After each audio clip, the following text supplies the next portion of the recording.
খারাপ কাজ করেছে, কি বলবো, যেরকম কর্ম করেছে সে সেরকম সাজা পেয়েছে।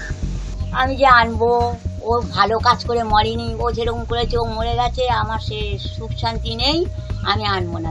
দেখুন, আর এইসব কথা আমাকে জিজ্ঞাসা করবে না। আজ 5 দিন না 4 দিন ধরে খালি একই সব জিজ্ঞাসা করছে। আমি বলেছি আপনাদের যা খুশি করো, আপনাদের হাতে দিয়েছি, আপনারা যা খুশি করো। পুলিশ নিজের প্রাণ বাঁচানোর জন্য যেটা করা প্রয়োজন সেটাই করেছে। অভিযুক্ত প্রভাস মণ্ডল পুলিশের বন্দুক ছিনিয়ে নিয়ে পুলিশের ওপর ফায়ারিং করে পালাতে চেয়েছিল।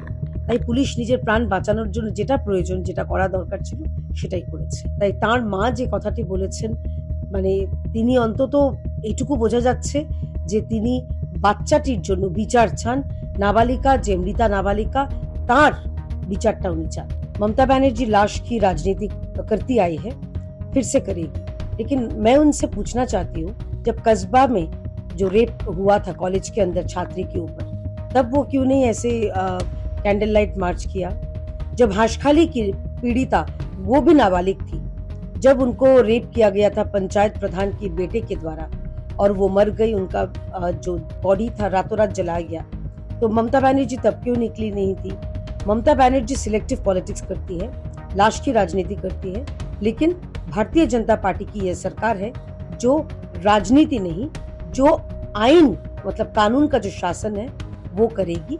कोई राजनीतिक रंग, कोई धर्म, जाति, किसी के आधार पे नहीं, जो कानूनी तरीके से सही होगा वही करेगी। आपको मालूम है प्रभास मंडल कौन है? वो बीजेपी का कार्यकर्ता है। उसके पास बहुत सारे इनके बारे में मालूम है, और यूपी की तरह कार्यक्रम यहाँ भी चालू हो गया। जिन लोगों को इनकी अंदर की बातें हैं, बीजेपी की अंदर की बातें मालूम है, इन्होंने क्या क्या तैयारी की हुई है, उस सब के बारे में ये लोग उगल न दें, इसलिए इनको दिखाया जा रहा है कि एनकाउंटर हो गया। तुम्हारे कस्टडी में है, कैसे एनकाउंटर हो गया? तुमने तो उसको पकड़ के रखा होगा ना। तो ये सब दिखावा है और कुछ नहीं है। एक राजा है, उसके घर में पुलिस बिस्तर पर बैठी हुई है, वह भी अभियुक्त है इसमें, इस कांड के अंदर। तो सब तरीके से, जिस तरीके से यूपी में सब कुछ छुपाया जा रहा है, उसी प्रकार से इन लोगों को छुपाया जा रहा है या फिर मार दिया जा रहा है, जिससे कि बीजेपी की बातें बाहर ना निकलें। पता कर लीजिएगा प्रभास मंडल कौन है, अपने आप पता लग जाएगा कि वहाँ का बहुत बड़ा बीजेपी का एक यह कार्यकर्ता है, सक्रिय सदस्य है। एक दर्दनाक, गंदी, दरिंदगी वाली भरपूर यह घटना है। ऐसी दर्जनों घटनाएं पश्चिम बंगाल में सरकार जब से बीजेपी की आई है तब से ऐसे बलात्कार हो रहे हैं। मेरे क्षेत्र में कल एक हुआ, पूर्व बर्धमान में। 3 दिन पहले आदिवासी नाबालिग लड़की के साथ हुआ। पश्चिम बर्धमान, दुर्गापुर, आसनसोल के क्षेत्र में ऐसी दर्जनों 9 मई से लेकर 30 मई तक हुई है, जो अखबारों में निकली है। लेकिन खेद की बात यह है कि आरजी कार के ऊपर तो इतना बड़ा सब जगह पूरे देश भर के अंदर एक बहुत बड़ा आक्रोश खड़ा किया गया, जो कि कलकत्ता पुलिस ने 48 घंटे के अंदर रिपोर्ट दे दी थी, जो 62 दिन तक सीबीआई आई रही वहां पर और उसने भी वही रिपोर्ट दिया। तो यह केवल एक शुरू में ममता बनर्जी की सरकार को बदनाम करने के लिए किया गया था। यह ऐसी दर्दनाक, गंदी, दरिंदगी वाली घटना है जिसको रोकने में बीजेपी कामयाब नहीं हो पा रही है, और यह लगभग रोज के स्तर पर रोज ऐसे बलात्कार हो रहे हैं। शिवेंदु अधिकारी तो आज तक नहीं गए बरायपुर, एक बार नहीं गए। 4 दिन के बाद उनका वक्तव्य आया, जब सोशल मीडिया पर सब चलने लगा, उसके बाद ही उनका वक्तव्य 4 दिन के बाद आया। ये लोग भी मिलने जो गए हैं वो 4 दिन के बाद गए हैं। ममता बंदोपाध्याय को घर में घेर लिया गया, उनको बाहर नहीं निकलने दिया गया। Police, central armed force, state police, सब कुछ लगी हुई थी। ऐसे क्यों डरते हो? देखिए, मैं इसको बीजेपी सरकार का पहला एनकाउंटर के हिसाब से नहीं देख रहा हूं। एक व्यक्ति, उसको मैं व्यक्ति भी नहीं बोलूंगा, एक जानवर, जिसने एक 11 साल की बच्ची के साथ सामूहिक बलात्कार करके उसका खून कर दिया था, वो पिछले रात को पुलिस का रिवॉल्वर छीन के भागने के टाइम पुलिस पे गोली चलाया, और पुलिस पे जब रिटर्न फायर किया पुलिस, तो इस जानवर की मौत हो गई है। तो इसको लेके इतना बोलने का क्या है? सही हुआ है। ऐसे ऐसे व्यक्तियों को सभ्य समाज में जिंदा रहने का कोई अधिकार नहीं है।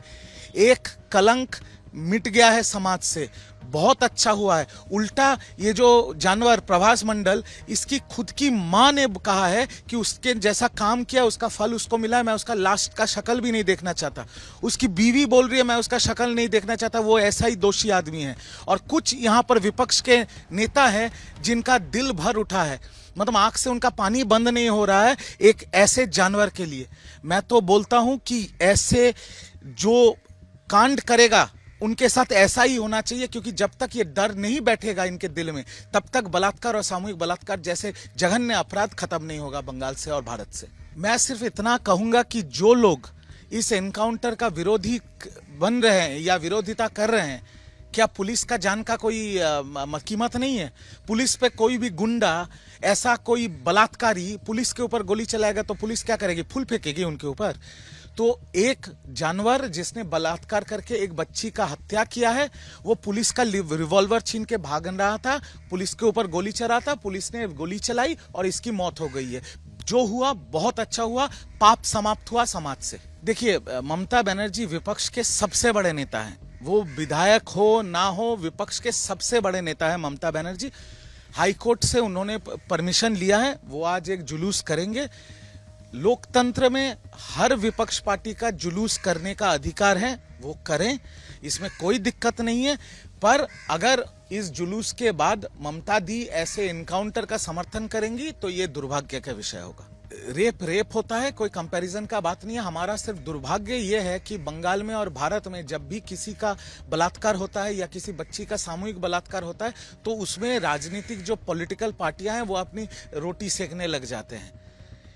बलात्कार और सामूहिक बलात्कार के मामले में कोई धर्म देखना नहीं चाहिए, कोई जात पात का राजनीति नहीं होना चाहिए, कोई राजनीति ही नहीं होना चाहिए। मैं तो ये मानता हूं कि ऐसा कठोर कानून आना चाहिए बंगाल में जिससे जो भी ये सोचेगा ऐसा कांड करने के लिए उनकी रूह कांप जाए, ऐसा कठोर कानून आना चाहिए। आज एक बंदा, आप सोचिए, एक जानवर किसी का बलात्कार करेगा, उसके बाद कोर्ट पे तारीख आएगा और टैक्स पेयर के पैसे से हम इनको पालेंगे जेल में। ये सब नहीं हो सकता। ऐसा या तो सरकार ऐसा कठोर कानून लाए कि प्रमाण होने पर इनको संग फांसी दिया जाए, नहीं तो अगर कोई पुलिस पे गोली चलाएगा, कोई भागने की कोशिश करेगा तो उनको एनकाउंटर कर दे। हम इसका पूर्ण समर्थन कर रहे हैं, क्योंकि जो भी जानवर बलात्कार या सामूहिक बलात्कार जैसे जघन्य कांड करता है उनका सभ्य समाज में जीवित रहने का कोई अधिकार नहीं है। मैं सिर्फ इतना कहूंगा, 3 सितंबर 2024 को आरजीकर कांड के बाद पश्चिम बंगाल विधानसभा में अपराजिता बिल को लाया गया था, जिसका उस टाइम के नेता प्रतिपक्ष और वर्तमान बंगाल के मुख्यमंत्री शुभेंदु अधिकारी जी और पूरे भाजपा के 77 विधायकों ने उनका समर्थन किया था। अभी वो अपराजिता बिल महामाननीय राष्ट्रपति के टेबल पे धूल खा रही है। मैं शुभेंदु जी से, माननीय मुख्यमंत्री से ये अनुरोध करूंगा कि अगर आपको नाम पसंद ना आए अपराजिता, नाम आप बदल दीजिए। आपको कुछ और कठोर उस पे कानून लागू करना है, आप वो भी कीजिए, पर ऐसा कानून आप लेके आइए बंगाल में जहां पर जो बलात्कारी हैं उनके दिल में डर बैठ जाए कि हम बलात्कार करेंगे तो 1 हफ्ते के अंदर या 1 महीने के अंदर, कोई तारीख नहीं, कोई डेट नहीं, अभियोग प्रमाण होने से हमको फांसी पे टांग दिया जाएगा। अगर ये नहीं होगा तो बलात्कार और सामूहिक बलात्कार एक बीमारी है, एक समाज के ऊपर कलंक है। जो सरकारें आएंगी, सरकारें जाएंगी, पार्टियां बनेंगी और पार्टियां बिगड़ेंगी, पर यह प्रथा चलता रहेगा।